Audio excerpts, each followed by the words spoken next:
I hope you're going to edit this drastically. Yes, got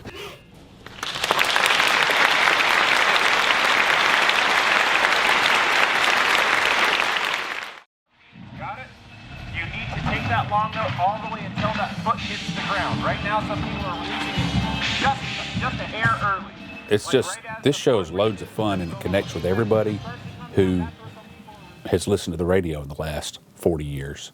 Can find something in this show they like. And oddly enough, Joe and Tracy and I were talking about this show way before UNA ever thought about having this be the Year of the Woman. It was just serendipitous how all that came together. It started with a couple of tunes that we were discussing, and it just grew from there. And we thought, what would it be like to do a show of all female artists? And so we almost had this thing in the can when we found out UNA was going to have this Year of the Woman. We thought, well, how cool is that? That's nice. And then very quickly, we started discussing names for the show. We went through 4 or 5 names, and at that time, we had the tune Respect in the show. We were quoting it in the show and saving it mostly for the end.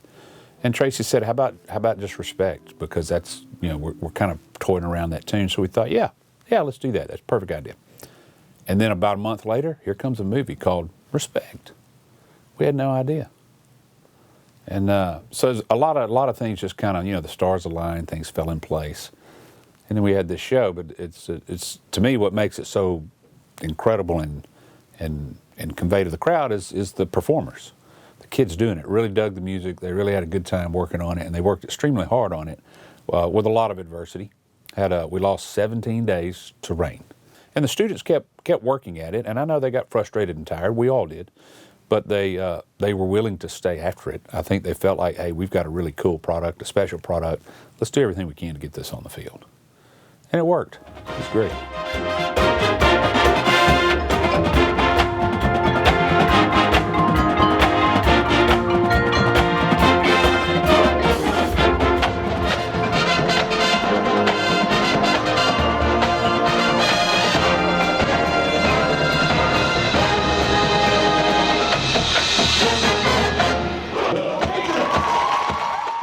The tune we knew we wanted was Natural Woman on the end. We knew that would be an anchor. in the show. Then immediately I always look for the production, what tunes will work well in the production. We tried out Aretha Franklin's Respect as a majorette feature. That tempo is really a little slow. The majorettes need a faster tune. So we looked at the tune Think by Aretha Franklin, which is a faster tune. Perfect tempo, perfect vehicle for them. It really worked well. Another tune I ran across, Close to You by Karen Carpenter. I'm a huge Karen Carpenter fan.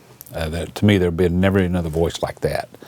And Close to You is just a beautiful song. And I'd run across a version somewhere on the internet, I guess, or on social media, with this little hip-hop groove under it. I thought that's good. That's going to be our color guard feature. So Natural Woman, to Close to You and Think, those tunes were in there. We played around with I Want to Dance with Somebody for the Lionettes, and it really was too much of the same groove. You want things to have an ebb and flow and always have variety. And so we ended up going to a tune that we had played years ago called Fever, a Peggy Lee tune. Changed the arrangement, but it gave us a whole different groove for the Lionettes, and it really kind of slowed down and simmered down and allowed it to build back up again. So you want a show to be full of highs and lows. You always want to have variety for your audience, and that's what that provided. The last part that we put in, the last two parts, I guess, that we put in, were the opener and the percussion feature. The opener, I knew we wanted to get some Barbra Streisand in there. She's such an iconic singer. So we were looking for just tunes that she's done. And on her Broadway album, she did Luck Be a Lady. Well, with the word lady in the title, that would be a great tune. And again, a different feel, a different pacing for the show. I think fairly quickly the intro of Firework by Katy Perry was kind of in the planning stages or on the desk as a tune that we could use, and that's where it fit the best. Was just a big opening hit. It's almost like an anthem. And then the last piece of the show that we put in was what to do with the percussion feature. There's again, get the variety, get a change of pace, and one of our alumni, Jack Albert, suggested the tune Toxic by Britney Spears, and I thought, okay, I've never heard that. And so anyway, I went and I Googled it and I listened to it. I'd never heard this song in my life. And within 15 seconds of me listening to this, both of my teenage kids said, "Why are you listening to Britney Spears? What's going on?" I was like, well, we're thinking about doing this tune. They kind of rolled their eyes like they're, well, that really would be good. A lot of sound effects, a lot of cool things in. And so within that, we spliced in a tune by Billie Eilish called Bad Guy. And it ended up being a really good vehicle for percussion. Mm-hmm. And it really pulled in a younger crowd that would be much more attuned to those songs more so than like Natural Woman. That's a 60s tune, late 60s, written by Carole King and then she recorded it and also Aretha Franklin recorded it. We did the Aretha Franklin version. We actually had a tag, like another minute or minute 20 seconds of a tag on the show that we never even added, because we had such a strong ending with Natural Woman that psychologically it felt like, the audience was spent. They were done. They wanted to stand up and applaud right then and give you that final applause. And so we opted just not to add that. And it actually quoted the tune Respect a lot in there. But the show was not missing anything without that tag. Maybe we'll use it another year. The other thing I want to tell you is I'm incredibly proud of the job y'all have done this week to get things prepared, and we're still not there. We run out of minutes to get reps. It takes a lot of reps to get 230 people doing everything at the level we want to do everything, and to present that to an audience. And our standards are extremely high. We're striving for professionalism. That's just what we want. Professionals don't go out there and show a weakness. They go out there and make you enjoy. You can't help but enjoy. And I guarantee you, the 7 minutes you put on tonight, they won't be able to help but enjoy that. Yeah. It's Anthony's birthday. Anthony, how old? 25. Oh, back there.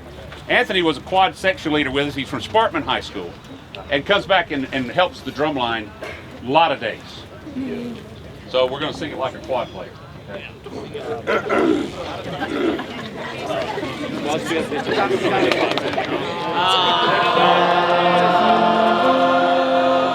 What does that mean, sing it like a quad player? Here we go.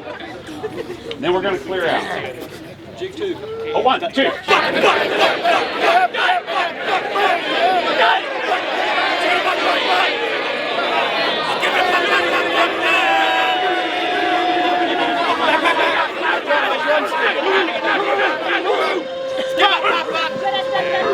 I drop my drums. You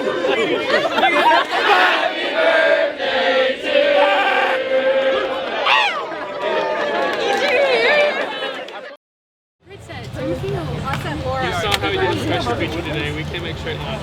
We've got one. So this time we'll do 3 reps of percussion.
We started about 235. We probably ended up about 228, somewhere in there. Is that a good size?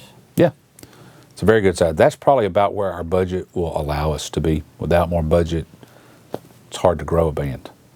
A band, it takes money to get those kids in school, and the best way we can take care of them is through scholarships.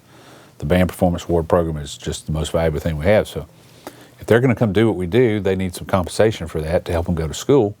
And so that's where we will place all of our efforts first, scholarships. So we've been up in the 250s, but we really can't afford to be that size, not with the budget we have. And with the way tuition's going up, that budget doesn't last you very long.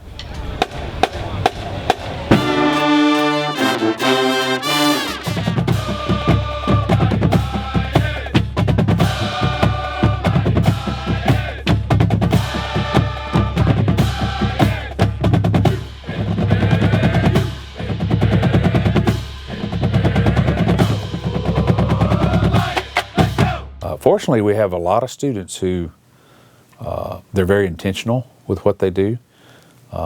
They're problem solvers. They try to help us problem solve all the time.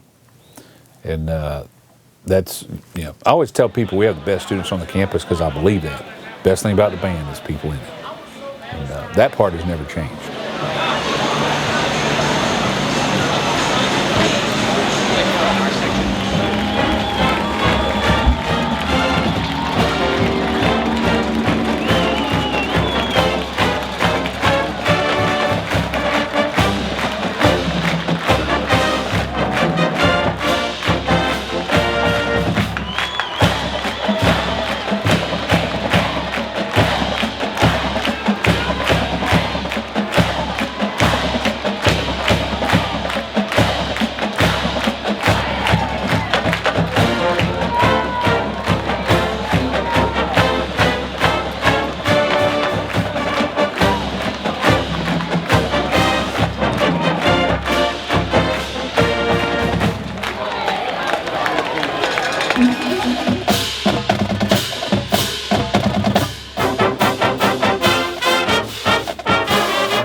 So, our shows are fairly taxing for the brass section. We need them to have fresh chops when they get to the field.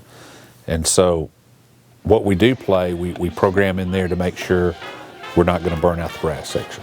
The drum line will play the go cheer, the defense cheer. They've got some cadence-oriented things and some grooves and stuff that they'll play in the stands, which are quite useful. And a lot of times it's just to have some kind of activity going on. And they play to keep their hands warm, too. They don't want to be docile for too long. They want to keep the blood flowing in the hands, and especially if it's a chilly day, they need to keep the blood flowing in the hands. So that works for us in a way. So things are much more planned out and programmed out. So it's not ever the just play all the time approach.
We felt like that would be a good place just to feature the front ensemble. You always want to put everything out there you can to entertain and to attract students, to recruit. And I think Tracy just mentioned, hey, how about if we play a tune where the band marches in instead of doing drum cadence or instead of doing taps, but it'll be something that they can actually listen to and enjoy, and the band can march in and set up.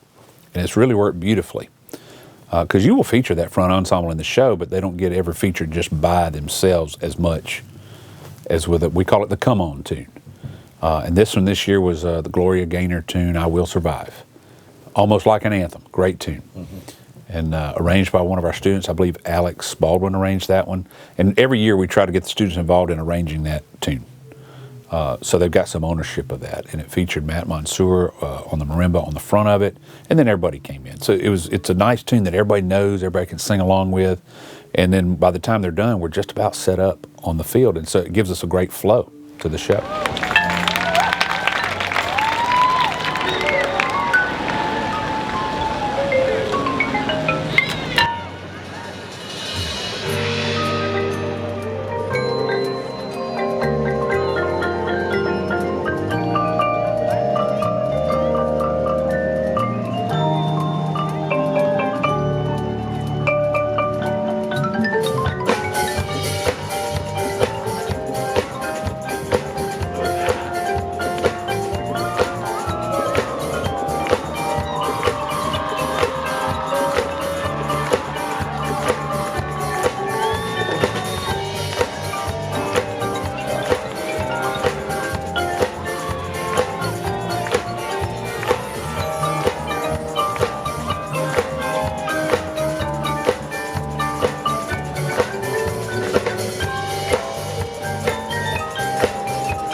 do y'all like the black pants?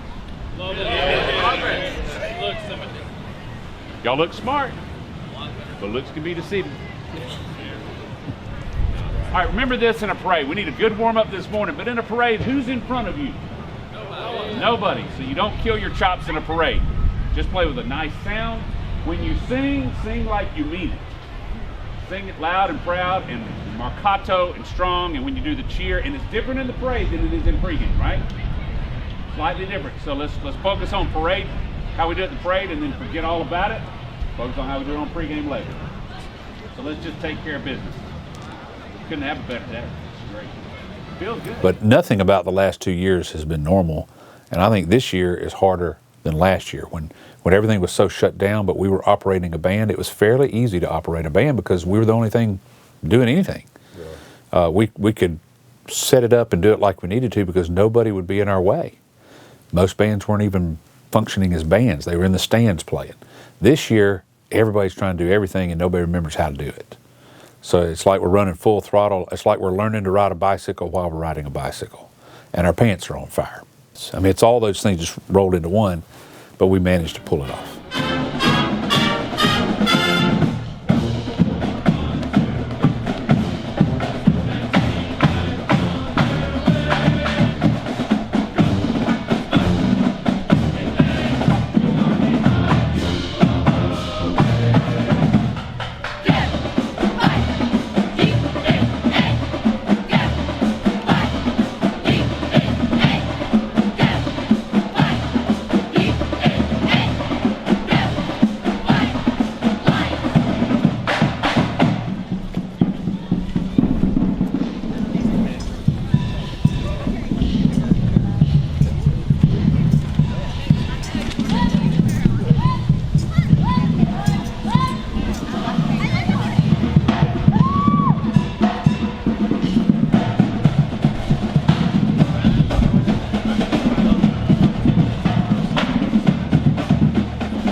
We're very fortunate that we have a good team to run the band, and we have enough people. You know, when I started, it was just me and the band. And that was it for 4 seasons.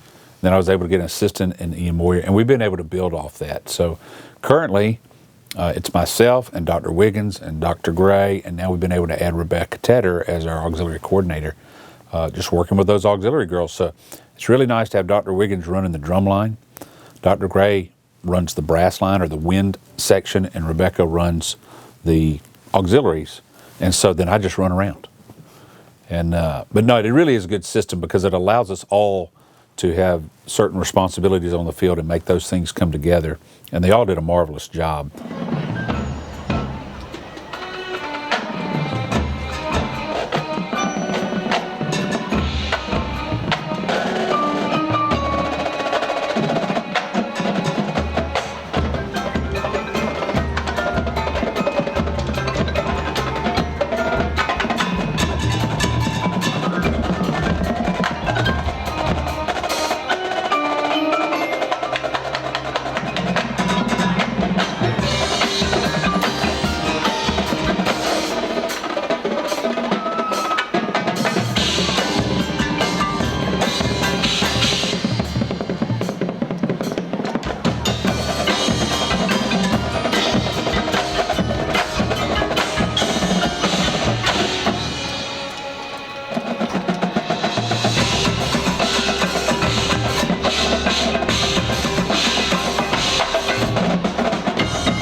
We had great auxiliaries this year.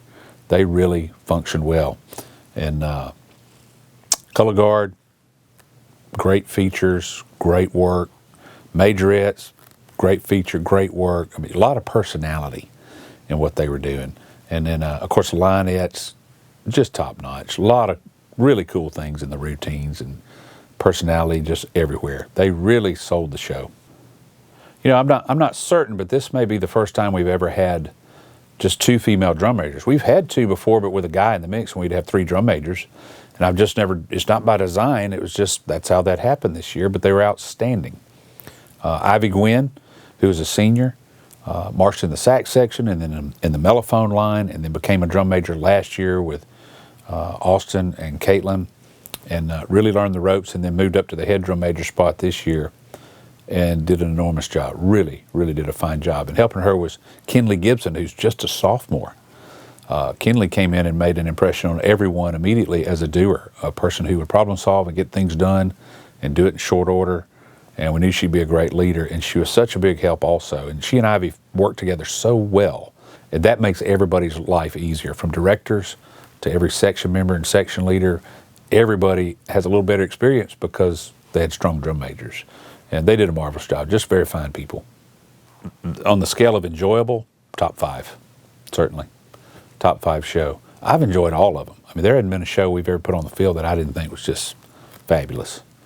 And but as far as just from a regular audience member, this is probably a top 5. They really enjoyed it a lot. And now for the final time this season, on with the show.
Our show continues with selections by Britney Spears and Billie Eilish, featuring the UNA percussion section and a finale by Aretha Franklin.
Got that little nugget.